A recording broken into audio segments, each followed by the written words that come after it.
যার হাসি আর দুষ্টুমিতে আলোকিত হয়ে থাকতো ঘর, আজ ব্রেন টিউমারে আক্রান্ত হয়ে এখন হাসপাতালই তার ঠিকানা। 7 বছরের ছোট্ট শিশু আফরিন হোসেন গোপালগঞ্জ মিয়াবাড়ি এলাকার জিএম আব্দুল হোসেনের মেয়ে সে। 2022 সালে হঠাৎ করে অসুস্থ হয়ে পড়ায় গোপালগঞ্জের বিভিন্ন হাসপাতালে দেখিয়ে জানা যায় আফরিন ব্রেন টিউমারে আক্রান্ত।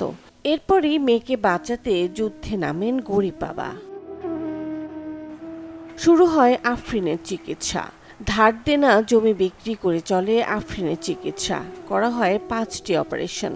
ইতোমধ্যে 15 লাখ টাকা খরচ করে নিঃস্ব হয়ে পড়েছেন বাবা আবুল হোসেন। টাকার অভাবে বন্ধ হয়ে যায় আফরিনের চিকিৎসা। বর্তমানে আফরিনকে সুস্থ করতে হলে আরও 15 লাখ টাকা প্রয়োজন, কিন্তু নিঃস্ব মা বাবার পক্ষে এত বিশাল অঙ্কের টাকা জোগাড় করা অসম্ভব হয়ে দাঁড়িয়েছে।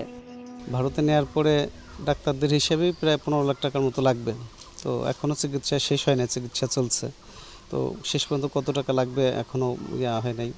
আর নিজের তো কিছুই নেই, মানুষের সহযোগিতায় ধার দেনা করে ওর চিকিৎসা চলছে। এখনও অন্তত 5-7 লাখ টাকা ওর লাগবে চিকিৎসা শেষ করতে। আপনাদের সকলের কাছে দোয়া চাই এবং আমার মেয়ের জন্য সহযোগিতা চাই, যাতে আমার মেয়ের সম্পূর্ণ চিকিৎসা করাইতে পারি। চাই যে অনেক টাকা তো খরচ হয়েছে ওর, এখন তো আমরা আর পারতেছি না। এই জন্য যদি মানুষ যদি একটু সাহায্য করে, অনেক টাকা, একটা ফ্যামিলির কত টাকাই আর থাকে। শুধু পরিবার নয়, ছোট্ট শিশু আফরিন এমন দুরারোগ্য ব্যাধিতে আক্রান্ত হয় কষ্ট পাচ্ছেন এলাকাবাসীও।